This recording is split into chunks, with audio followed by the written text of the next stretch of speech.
مالک ہے، اور مالک کو حق ہے وہ جو چاہے سو کرے۔ وَعَلَى اللَّهِ فَلْيَتَوَكَّلِ الْمُؤْمِنِينَ، اللہ پر مومنوں کا بھروسہ ہے۔ داستان کربلا مدینہ سے شروع ہو کر کے کربلا پہ ختم ہوتا ہے۔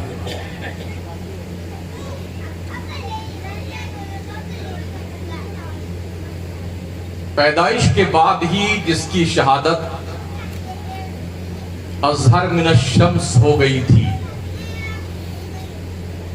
اور جن پر نبی نے اپنی خود کی اولاد کو فدیہ میں اللہ کی بارگاہ میں پیش کیا تھا، حسین کے اوپر اپنے شہزادے کو میرے نبی نے اتارا کیا تھا۔ حضرت ابراہیم جو ہمارے نبی کے شہزادے تھے،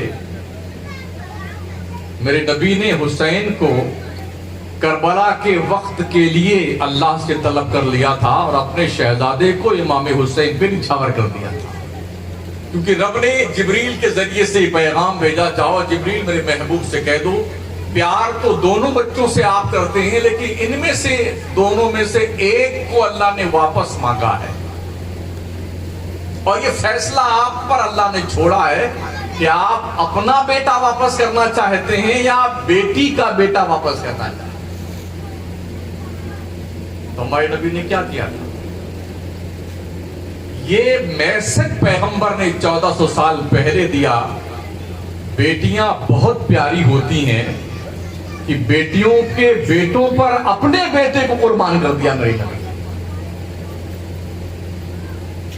آج ہماری کنڈیشن کیا ہے؟ جیسے ہی کسی عورت کے پیٹ میں بچہ ہونے کی امید چل نکلتی ہے تو پیدا ہونے تک رات دن گھر بھر دعا مانگتے ہیں، یا اللہ لڑکا ہونا چاہیے، یا اللہ لڑکا ہونا چاہیے۔ تو لڑکی نے تیری خبر کھو دی ہے کیا؟ لڑکی کیوں نہیں ہونا چاہیے؟ ایسا ہوتا نہیں ہوتا ہے۔ لوگ صرف لڑکے کی دعا، حالانکہ اتنا جتیائے جاتے ہیں، وہی لڑکے اتنا مارتے نا بڑھاپے پہنچتے پہنچتے، پھر وہ توبہ کرتے ہیں۔ اللہ سے اولاد طلب کرو، یہ فیصلہ رب پہ چھوڑ دو، اے مولا جو بہتر میرے حق میں ہے، اگر بیٹی بہتر ہے تو بیٹی عطا فرما دے، اور بیٹا بہتر ہے تو بیٹا عطا فرما دے۔ اس لیے کہ ہم اللہ سے سوال کر سکتے ہیں، آدیش جاری نہیں کر سکتے ہیں اللہ۔ وہاں تو ہم بالکل سرینڈر ہے خدا کی بارگاہ میں، اور آدمی آ کر کے یہیں پر اپنا سب کچھ ہتھیار ڈال دیتا ہے۔ جب خدا کا کوڑا برستا ہے، اس کی لاٹھی پڑتی ہے نا، تب عقل کی جو بتیاں ہیں وہ روشن ہونی شروع ہوتی ہیں۔ یہاں مجبور ہے انسان۔ تھوڑی دیر کے لیے، 2 منٹ کے لیے میں ایک ایگزامپل پیش کروں۔ ابھی بارش کا موسم شروع ہوا تھا، چائنا سے لے کر کے ہندوستان، برطانیہ، جرمنی، ملیشیا، انڈونیشیا، بنگلہ دیش، ہندوستان، پاکستان، اور ہندوستان میں راجستھان، کوٹا، بارہ، اور جنابے والا بوندی۔ مہاراشٹر میں دیکھیے تو چپلون کا علاقہ میرا دیکھا ہوا ہے، پہاڑیوں کا علاقہ ہے، سمندر کے ساحل پہ واقع ہے، پھر بھی پورا شہر ڈوب گیا۔ 1 گھنٹہ اگر بارش قدرت کر دے نا تو ہماری یہ بنگلے، یہ بلڈنگیں جیسے پتے نہیں بہتے ہیں دریا کے پانی کے اوپر تیرتے، ایسے بلڈنگیں بہتی ہیں، پلین بہنے لگتے ہیں، گاڑیاں تیرتی ہیں۔ یہ تو ہم نے اخبارات میں دیکھا ہے، نیوز پہ دیکھا ہے، سوشل میڈیا پہ دیکھا ہے، اور آنکھوں سے بالمشافہ میں نے کشمیر میں ڈوبتے ہوئے خود دیکھا تھا۔ جب کشمیر پلٹا، میں بھی پھنسا ہوا تھا، بس انتقال ہونے والا تھا کہ بچ کے آ گئے۔ یہ محلہ ڈوب رہا، یہ محلہ ڈوب رہا۔ یہ آدمی کی عقل کام نہیں کرتی ہے جب اللہ کی لاٹھی پڑتی ہے۔ جناب لوگ کتنے گناہ کرتے ہیں، غلطیاں کرتے ہیں، جنہیں کیا کیا کرتے ہیں، اور کب معافی مانگتے ہیں؟ جب گردن پہ چھری رکھ جاتے، اب مریں کہ تب مریں، تب آدمی کو اللہ یاد آتا۔ ایسا مت کرو۔ تو حسین ذی وقار کے اوپر سے اللہ کریم نے جو ہے اپنے محبوب کے ذریعے سے جو فدیہ طلب کیا تھا، یہ میرے مصطفیٰ نے اپنے شہزادے حضرت ابراہیم کو فدیہ کے طور پہ واپس کر دیا۔ ان کی پرورش کی گئی تھی اسی لیے کہ کربلا کے تپتے ہوئے ریگزار میں ظلم و تشدد کی چلنے والی آندھیوں کے بیچ میں اسلام کا چراغ گل نہ ہونے پائے، خون کے ذریعے سے اس کی آبیاری کی جائے، جس ذمہ داری کو حسین کے حوالے مصطفیٰ کریم نے کیا۔ کچھ لوگ یہ کہتے ہیں کہ جب محمد مصطفیٰ صلی اللہ علیہ وسلم اپنے نواسے کو نہیں بچا سکے تو آپ کو کیا بچائیں گے میدان محشر میں۔ یہ اس وقت بات سامنے آتی ہے جب چھوٹے پیجامے پہننے والے لوگ ہمارے سنیوں کو پکڑ کر کے گمراہ کرتے ہیں۔ تم کہتے ہو رسول کام آئیں گے حشر کے میدان میں، وہاں کو بخشوائیں گے۔ جو اپنے گھر والوں کو نہیں بچا سکے، نواسے کو نہیں بچا سکے، کربلا میں بے دردی کے ساتھ لوگوں نے شہید کر دیا، تو آپ کو کیا بچائیں گے؟ ان کو ایک سمپل سے جواب دینے کی ضرورت ہے۔ حضور نے کبھی بچانا چاہا ہی نہیں۔ ایک دلیل کوئی مائی کا لال پیش کر دے کہ حضور نے یا حضرت علی نے یا سیدہ فاطمہ زہرا نے کسی نے ایک بار بھی یہ دعا مانگی ہو یا اللہ میرے بیٹے حسین کو کربلا سے بچا لینا، کہیں نہیں ملتا ہے۔ ہم نے جہاں بھی پڑھا ہے یہی پڑھا ہوا ہے، اے اللہ حسین کو صبر دینا اور صبر پہ اجر دینا۔ اللہم اعطِ الحسین صبر و اجرا، مولا کربلا میں حسین کو صبر بھی دینا اور صبر پہ اجر عظیم دینا۔ سیدہ فاطمہ زہرا بھی یہ دعا مانگتی ہیں، مولا علی بھی یہی دعا مانگتے ہیں، اور ہمارے آقا حضور بھی یہی دعا مانگتے ہیں۔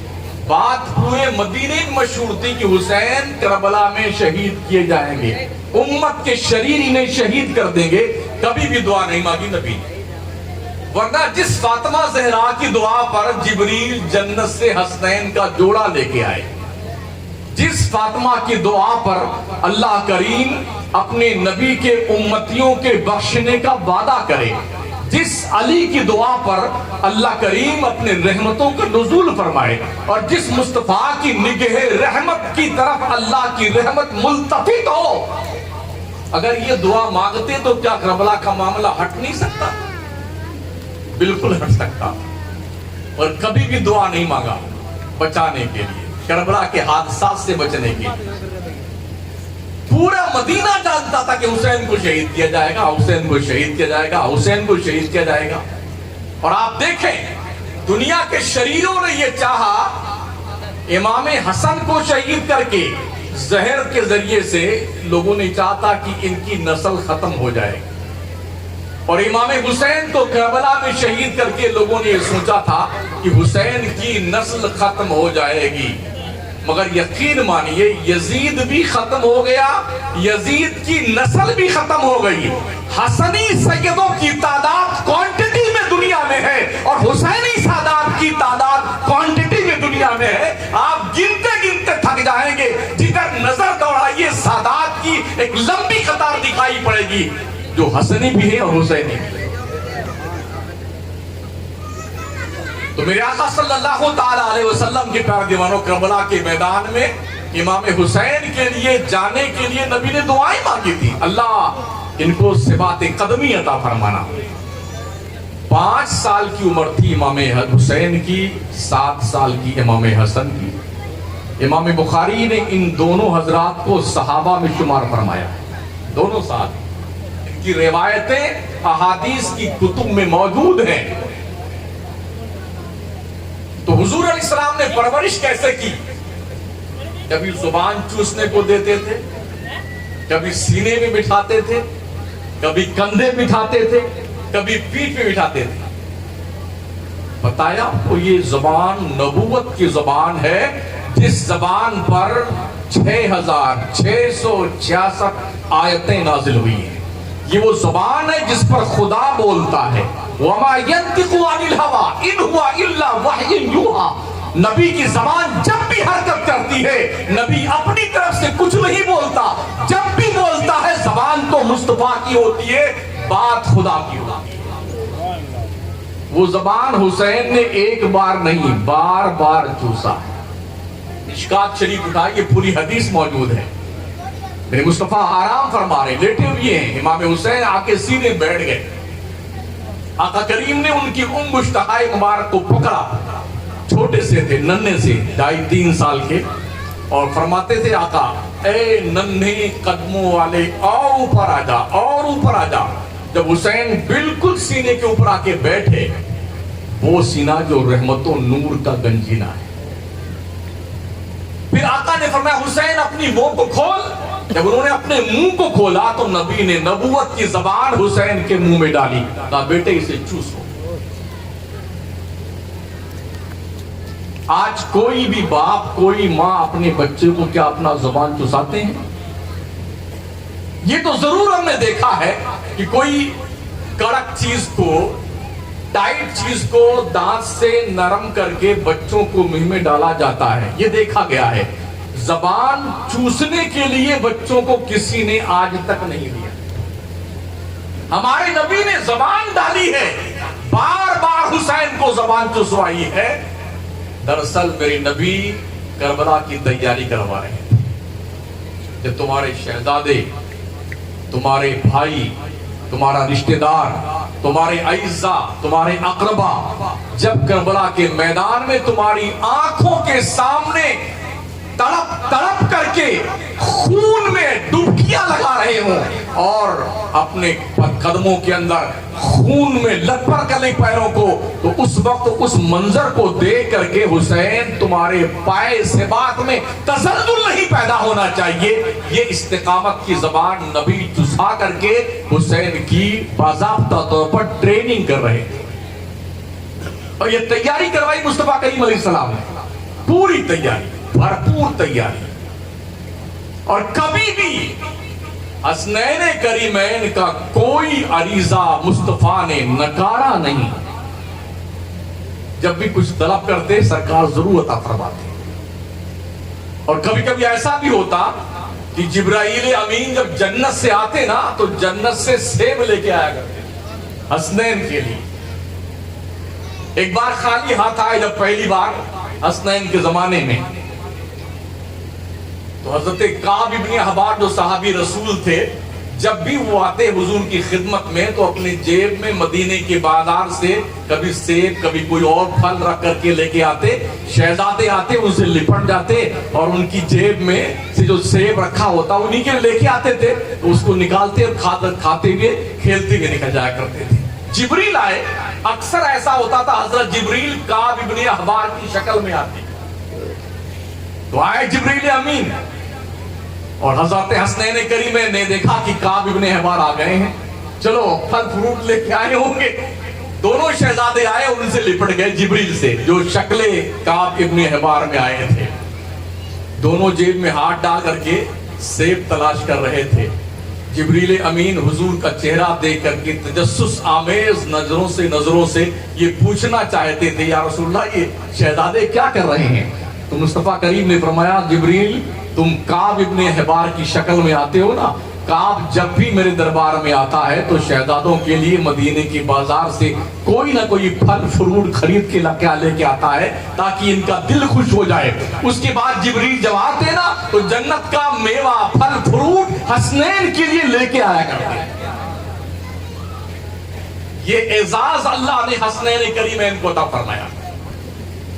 آپ کی نسلیں قیامت تک باقی رہیں گی، یہاں تک کہ حضرت امام مہدی رحمت اللہ تعالی علیہ جب تشریف لائیں گے، حضرت عیسیٰ علیہ السلام جب دمشق کے جامع مسجد کے پوربی مینارے پہ جلوہ فرما ہوں گے، اس وقت تو امام مہدی رحمت اللہ تعالی حسنی سیدوں میں سے ہوں گے، اس وقت تک سید رہیں گے، کہیں یزید نہیں ہے اور کہیں یزیدی نہیں ہے۔ 2-4 سال سے کچھ یزید کو جنتی بنانے والے لوگ ضرور سنائی دے رہے ہیں، اور یہ ہوا اہل خبیث برادری سے نکلی۔ یزید جنتی ہے، اس کو جہنمی نہ کہا جائے، اس کو یہ نہ کہا جائے، اس کو وہ نہ کہا جائے۔ ہم نے کوئی حدیث نہیں دیکھی ہے یزید کے جنتی ہونے کی. ہاں یہ ضرور ہم نے پڑھا ہے ہمارے نبی نے فرمایا حسن حسین جنت کے جوانوں کے سردار ہیں, اور جو جنت کے جوانوں کا سردار ہے اس کی پرمیشن کے بغیر نہ کوئی یزید جنت میں جا سکتا ہے, نہ کوئی یزید جنت میں جا سکتا ہے. جنت حسین کی ہے, جنت حسین کے نانا کی ہے. جنت حسن کی ہے, جنت حسن کے نانا کی ہے. تو جس نے حسین کو تکلیف دی, شہید کروایا, کھانا پانی بند کیا, 3 دن بھوکے پیاسے رکھ کر کربلا کے تپتے ہوئے ریگزار میں ننھے بچوں پر بھی ظلم کیا, مستورات پر ظلم کیا, جوانوں پہ ظلم کیا, کربلا کا تپتا ہوا ریگزار لالا زار بنا دیا خون کے ذریعے سے, کیا اس کو جنت میں جانے کا حق سیدہ فاطمہ زہرا دیں گے؟ ہم نے حدیث شریف بھی پڑھا, میرے نبی فرماتا میری بیٹی جو ہے فاطمہ زہرا جنتی عورتوں کی سردار ہے. شہزادگان حسن حسین جنت کے جوانوں کے سردار ہیں. یاد رکھیں جنت میں 8 دروازے ہیں, 8, اور 8 دروازوں پہ پہرا ہے سادات کا پہرا, اہل بیت مصطفیٰ کا پہرا, آل رسول کا پہرا ہے جنت کے 8 دروازوں پر. وہ تو رضوان جو ہے وہ تو ہے ہی اللہ کی طرف سے, مگر پرمیشن جب حسنین دیں گے تب جنت میں جانا ممکن ہوگا. اس لیے کہ جوانوں کے سردار مردوں کے حسنین ہیں اور عورتوں کی سردار سیدہ فاطمہ زہرا ہے. حدیث شریف میں آیا ہے کوئی بچہ جنت میں نہیں جائے گا, کوئی بوڑھا جنت میں نہیں جائے گا, سب جوان ہو کر جنت میں جائیں گے. یعنی اگر بوڑھی عورت بھی مری ہے جنتی ہے تو جوان بن کے جنت میں جائے گی, بوڑھا مرد مرا ہے تو جوان بن کے جنت میں جائے گا, چھوٹے بچے مرے ہیں تو جوان بن کے جنت میں جائیں گے, چھوٹی بچیاں مری ہیں جوان بن کر جنت میں جائے گی. اب مسئلہ بالکل کلیئر ہو گیا. فاطمہ زہرا جوان عورتوں کی سردار ہے, حسنین جوان مردوں کے سردار جنت کے ہیں. یہی 2 کیٹیگری جنت میں جائے گی, اور سردار کے پرمیشن کے بغیر کسی کی ماں نے دودھ نہیں پلایا ہے, کوئی بائی پاس راستہ جنت میں جانے کا نہیں آیا.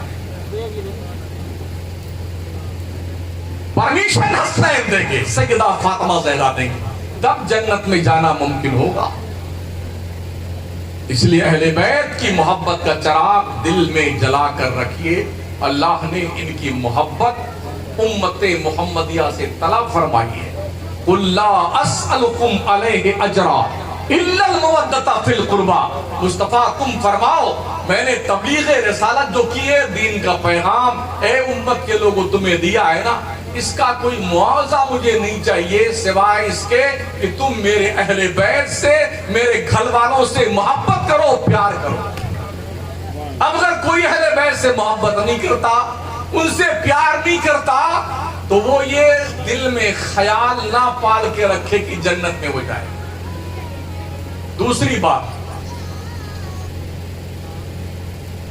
نماز کے اندر ہم اللہ کے لیے نماز پڑھتے ہیں نا, لیکن نماز کے اندر سلام بھی پڑھتے ہیں اور درود بھی پڑھتے ہیں, اور صرف نبی پہ درود نہیں, آل نبی پہ بھی درود پڑھتے ہیں. اللہم صلی علی محمد وعلی آل محمد کما صلیت علی ابراہیم وعلی آل ابراہیم انکا حمید مجید. اللہم بارک علی محمد وعلی آل محمد کما بارکت علی ابراہیم وعلی آل ابراہیم انکا حمید مجید. مطلب ہے کہ نماز تو خدا کی پڑھ رہے ہیں اور درود کا تحفہ بھیج رہے ہیں محمد پر اور محمد کی اہل بیت پر. کیا اس سے مقام اہل بیت دنیا کے پاکھنڈیوں کی سمجھ میں نہیں آتا ہے کہ نبی کے گھر والوں کا مقام کتنا بلند ہے, کتنا اونچا ہے. نماز تو اہم العبادات ہے نا. اتنا قریب بندہ ہوتا ہے سجدے کے عالم میں, اللہ سے اتنا قریب ہوتا ہے, کوئی فاصلہ نہیں رہتا ہے, کوئی ترجمان نہیں رہتا ہے. جب بندہ سجدے میں سر رکھتا ہے تو اللہ کے بہت قریب ہوتا ہے. وہ عبادت جو اہم العبادات ہے, جو اللہ سے قرب کا سب سے بہتر ذریعہ ہے، اس عبادت میں بھی جب تک ہم اہل بیت مصطفیٰ کی بارگاہ کرم میں تحفہ درود نہیں پیش کر لیتے ہیں، تب تک اللہ کو وہ عبادت پیاری نہیں لگتی۔ یہ اہل بیت کا کام ہے، ان سے پیار کرنا سیکھیے، ان سے محبت کرنا سیکھیے، ان سے لو لگائیے، اس لیے کہ یہ ایسے شفیق اور کریم ہیں، ایسے کریم ہیں، ایسے شفیق ہیں کہ ان کی دہلیز کرم پر کوئی سوال ہی آتا ہے نا، خود تو بھوکے رہتے ہیں مگر دوسروں کو کھانا کھلا کے بھیجا کرتے ہیں۔ خود کے گھر میں فاقہ کشی کی نوبت ہوتی مگر دوسروں کو کھانا کھلاتے ہیں۔ یہ سیدہ فاطمہ زہرا کا بھی کردار تھا، مولا علی کا بھی یہی کردار تھا، حسنین کا بھی یہی کردار تھا، اہل بیت مصطفیٰ کا کردار یہی ہے۔ نبی کی امت پر کرم کیا جائے، مہربانیاں کی جائیں، اور یہ مہربانی اگر کربلا میں حسین نے نہ کی ہوتی نا تو نہ آج ہمارے سر پہ اتنی بڑی ٹوپی دکھائی پڑتی، نہ ہمارے چہرے پہ داڑھی دکھتی، نہ یہ مسجدوں کے منارے آباد ہوتے، نہ اللہ کی ضربے لگانے والا کوئی ہوتا، نہ سجدہ بندگی پیش کرنے والا کوئی ہوتا۔ یہ صدقہ ہے کربلا کے اس تاجدار کا جس نے اپنے خاندان کے لوگوں کو خاک و خون میں غلطہ تو کر دیا مگر دین مصطفیٰ کی ڈوبتی ہوئی کشتی کو ساحل مخصوص سے ہمکنار کر کے رکھا۔ میں نے کربلا کا دیدار کیا، جب حاضر بارگاہ ہوئی نا ایسا لگتا ہے آج بھی وہاں کی ہواؤں میں غم و علم کی آمیزش لگتی ہے۔ وہ کربلا جو کبھی ریگزار تھا نا آج بہت بڑا شہر بنا ہوا ہے، بہت بڑا شہر۔ مگر قسم رب کعبہ کی جب پہنچ جاؤ نا آستانے کرم پر امام حسین کے، پہنچ جاؤ حضرت عباس علمبردار کے مزار پر، شہداء کربلا کے مزاروں پہ، نجف میں مولا علی کے مزار پر، کوفہ کے جامع مسجد میں جہاں پر حضرت مولا علی پہ حملہ ہوا تھا، آپ کو شہید کیا گیا تھا، روکتے کھڑے ہو جاتے ہیں۔ یہی وہ لوگ ہیں، یہی وہ نفوس قدسیاں ہیں جنہوں نے اسلام پر اتنا بڑا احسان کیا ہے۔ بدر کے میدان میں تو 313 تھے رسول اللہ صلی اللہ علیہ وسلم کے ساتھ میں، اور اپوزٹ میں 1000 کفار و مشرکین تھے، مطلب ایک آدمی کے سامنے 3 آدمی، اور کربلا میں 72 کے سامنے 22,000۔ کیا مقابلہ ہے؟ 72 نفوس قدسیہ کو قتل کرنے کے لیے یزیدیوں نے 22,000 کا لشکر بھیجا تھا۔ پھر بھی گھبراہٹ ایسی، ڈر ایسا، خوف اتنا طاری تھا کہ پانی بند کر دو، دانا بند کر دو، پہرے لگا دو، اگر یہ کھا پی کے جنگ کریں گے تو 22,000 کا لشکر بھی ان کے لیے ناکافی ہوگا۔ اور یہ دیکھا گیا کربلا کے تپتے ہوئے ریگزار میں۔ امام حسین رضی اللہ تعالیٰ عنہ جب سن 60 ہجری کا وقت آیا تھا، جس ہجری سے حضرت سیدنا ابو ہریرہ نے پناہ مانگی تھی، راس الستین کے حساب سے فرمایا تھا کہ اللہ کی پناہ مانگتا ہوں سن 60 ہجری اور اس دور کے لونڈوں کی حکومت سے۔ حضرت ابو ہریرہ نے یہ دعا مانگی تھی، حالات بڑے ناگفتہ تھے۔ یزید کے جرم کو کچھ ظالموں نے حضرت امیر معاویہ پہ تھوپنا شروع کر دیا، اور بڑی حیرت ہے ماضی قریب میں کچھ سادات بھی اپنے آپ کو اس میں ملوث کرنے لگ گئے۔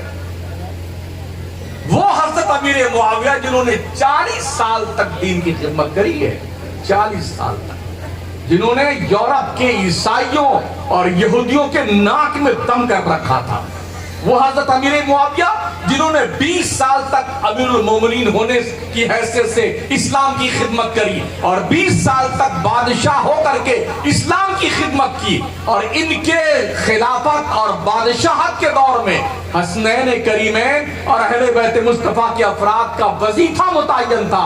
جب بھی کوئی جاتا تھا تو نذرانے پیش کیے جاتے تھے، سالانہ کئی لاکھ درہم ان کی خدمت میں امیر معاویہ سرکار نذرانے بھیجتے تھے اور حسنین قبول کرتے تھے۔ فیصلے آج کر رہے ہیں لوگ، ان کو ایسا نہیں کرنا چاہیے، ان کو ویسا نہیں کرنا چاہیے. پھر باغ فدق لے کے آئیں گے کہ وہ حضرت صدیق اکبر کو گالی دیتے ہیں، حضرت عمر کو گالی دیتے ہیں، عثمان غنی کو گالی دیتے ہیں کہ باغ فدق فاطمہ زہرا کا تھا تو ان تینوں نے ظلماً اس پر قبضہ کر لیا. اتنا جھوٹا، اتنا فریب خوردہ نظریہ پیش کرتے ہیں. اور حوالہ سیدہ فاطمہ کا زہرا کا دیں گے تاکہ لوگوں کے دلوں میں حضرت فاطمہ کی محبت پیدا ہو اور حضرت صدیق اکبر، فاروق اعظم، عثمان غنی سے نفرت پیدا ہو، عداوت پیدا ہو. الحمدللہ رحمانی سنی اس قوم کا نام ہے جس کی ایک آنکھ کا نام اصحاب مصطفیٰ ہے اور دوسری آنکھ کا نام اہل بیت مصطفیٰ. نہ ہم صحابہ کی گستاخی کرتے ہیں، نہ برداشت کرتے ہیں اور نہ کریں گے. نہ اہل بیت کی شان میں گستاخی کرتے ہیں، نہ کسی کرنے والے کو برداشت کرتے ہیں. ہمارے اعلیٰ حضرت نے ہم کو یہی سبق پڑھایا ہے. ہمارے سرکار اعلیٰ حضرت نے ہمیں یہی سبق پڑھایا ہے کہ صحابہ کرام یہ سفینہ نوح کی طرح ہیں اور اہل بیت مصطفیٰ اس سفینہ کو راستہ دکھانے والے تاروں کی طرح ہیں. تو ان دونوں سے محبت کرنے کی ضرورت ہے. ہمارا آئیڈیل کون ہے؟ نبی کے صحابہ ہیں، اہل بیت مصطفیٰ ہیں. جب سے ہم نے اپنا ٹریک چھوڑا ہے، آئیڈیل تبدیل کیا ہے، تو عورتوں کی بھی عزت نیلام ہو گئی اور مردوں کی بھی عزت نیلام ہو گئی. جب سے جوانوں نے نچنیوں کو اپنا آئیڈیل بنا لیا اور ہماری بچیوں نے ناچنے والی عورتوں کو اپنا آئیڈیل بنا لیا، تب سے ہم ذلت و رسوائی کے مسافر بن گئے. کسی بھی شادی میں جائیے نکاح پڑھانے کے لیے، اکثر 99% تو میں بچتا ہوں کہ نکاح کسی کا نہ پڑھانا پڑے، اس لیے کہ جو کچھ ہوتا ہے وہ دیکھا نہیں جاتا. ایسا لگتا ہی نہیں کہ مسلمان کی شادی میں آئے. بے شرمی، بے حیائی، بے غیرتی، نہ دوپٹے کا پتہ ہے، نہ ڈھنگ کے کپڑوں کا پتہ ہے، رونگٹا تک دکھتا ہے جسم کا. باپ بھی اتنا بے حیا بن چکا ہے، بھائی بھی اتنا بے غیرت اور بے شرم بن چکا ہے، نہ اسے اپنے بہن کی عزت کی پرواہ ہے، نہ باپ کو اپنے بیٹے کی عزت کی پرواہ ہے. دونوں کی آنکھوں کا پانی مر گیا بے غیرتوں کا. مخلوط تعلیم نے اور اینڈرائیڈ موبائل نے جو شبخون ہماری نئی جنریشن کے عزت و ناموس پہ مارا ہے نا، اس کی بھرپائی شاید صدیوں میں نہ ہو پائے. مخلوط تعلیم. ہمیں فرصت ملے گی جب نہ کوئی کام کریں گے نا. اتنے عرس ہمارے آتے ہیں سال میں، اگر عرس تقسیم کیا جائے 365 دن پر تو دن کم پڑ جائیں گے، دن کم پڑ جائیں گے. ایک ایک دن میں 50 بزرگوں کا عرس آئے گا. چلہ الگ سے آتا ہے، سونے پہ سہاگا، حالانکہ وہ تازیہ اور ڈھول اور ناچ اور گانے اور راتی جوگا اور جنی کیا، یہ الگ الگ سب ہے حساب کتاب. یہ سارے پیسے ہمارے سنیوں کے انہی بکواس پہ خرچ ہوتے ہیں. بکواس کہتا ہوں میں نے. عرس کس کو کہتے ہیں؟ کان کھول کے سن لو. عرس کہتے ہیں جس تاریخ میں جس وقت جس بزرگ کا انتقال ہوا ہے اس کے لیے ایصال ثواب کر دیا جائے، یہی عرس ہے بس. اس کے علاوہ دھندا ہے اور بزنس ہے. پیروں کی بلڈنگیں بن رہی ہیں. 1 کروڑ کی بلڈنگ احمد آباد میں، 2 کروڑ کی کلکتہ میں، 3 کروڑ کی ممبئی میں. اور مرید خبیث اتنا پگلایا ہوا ہے، باپ چاہے بھیک مانگے، جوتے کی پالش کر رہا ہے، پیر کو ضرور جا کے نظر آنا پڑے گا.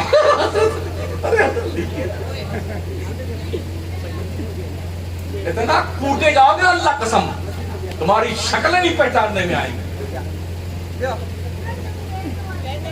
بلا شبہ پیر کا احترام سراخوں پہ ہے، مگر پیر ماں باپ سے بڑا نہیں ہوتا ہے. سن لو، ماں باپ کا رتبہ قرآن نے بیان کیا ہے، حدیث میں بیان کیا ہے. منصوص من اللہ ہے، منصوص من رسول ہے. اور قرآن میں بھی حدیث میں بھی کوئی مائی کا لال ایک آیت یا ایک حدیث مجھے بتائے جو پیر کے بارے میں ہو. کیا